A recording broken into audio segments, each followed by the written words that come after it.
A to Z in relationships. Day 7, alphabet G. And the word for today is grateful. Isn't it such a beautiful thing in life to be grateful? When was the last time you were grateful to God for your relationships, for your loved ones? When was the last time we paused for a moment and closed our eyes and said, "Thank you, God, for the people in my life. Thank you, God, for the ones who love me. I love them. Thank you, God, for my relationships." When was the last time we were grateful for our relationships, for our loved ones? On the contrary, all that we do is complain, murmur, grumble. How can you? Why should you? Your bad habits. I don't want. How many times I've told you, I just did pocha. So many things. We're always complaining. How can you, oh, this, that. So rather than being grateful for our relationships, we are so much filled with complaint and murmuring and grumbling. So how do we shift from complaining, murmuring and grumbling to being grateful in our relationships? I think the answer is in this small word called focus. Focus.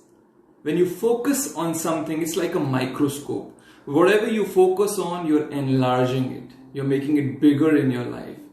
Our problem is we focus so much on the limitations and the weaknesses and the mistakes and the bad habits of our loved ones that we forget about all the good they are to us, all the love they give us, so many good things. And the sad part about all this is one negative has the power to overshadow 10 positive things. So rather than being thankful, grateful, appreciating the so many good things in our loved ones, we choose those 3, 4, 2 things which we don't like, and we choose those things and we focus on them, and all that we do is complain about our loved ones. It's sad. Why do we complain? I was asking myself, why do I complain?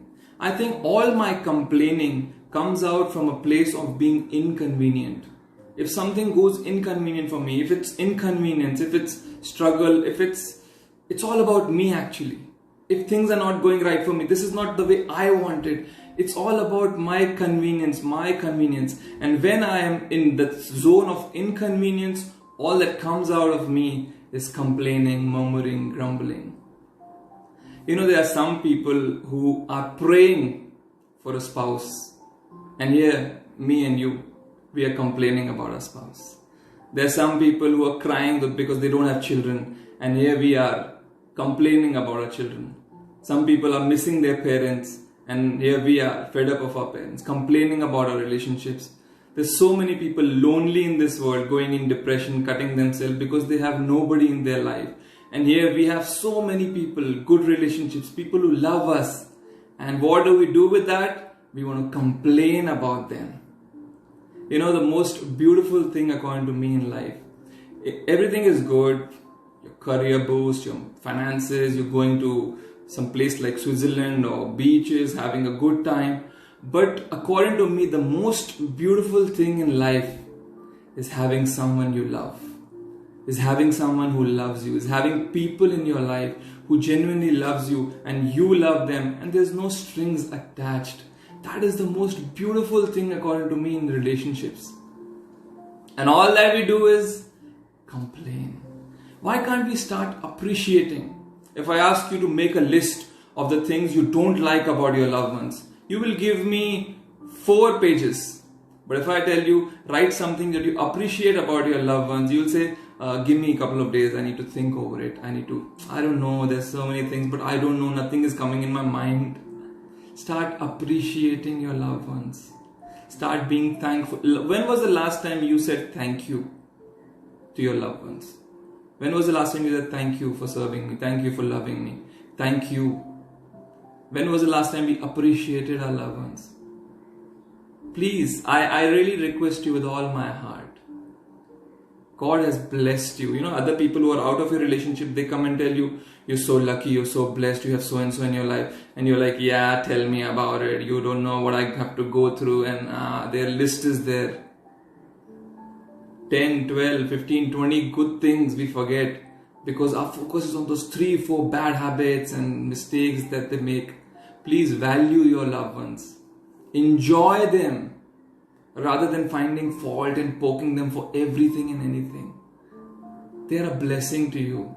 You are a blessing to them. It's a relationship thing. It's not a business thing that's all about me, my inconvenience, my convenience, everything.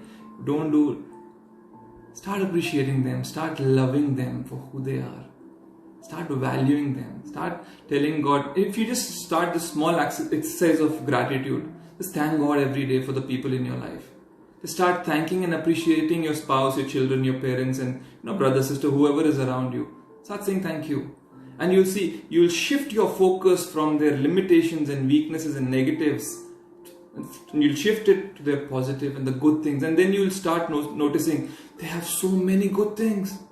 Oh, I have so much to be thankful for. Because wherever you put your focus, it's like a microscope. Things will become big for you. All their good things will become big for you. And you'll be even more thankful for your relationships. So this was my short encouragement to you. I hope this helps you. I hope from today you start thanking and appreciating your loved ones and relationships more than ever. And you shift your focus from there. See, nobody is perfect. We all have our weaknesses, our stuff and baggages. So let's not focus on each other's limitations and minuses. Let's give each other strength. And let's fill in for each other and appreciate and thank each other. I hope that helps you. I'll see you tomorrow with one more alphabet and I'll talk about relationships. Bye-bye. God bless.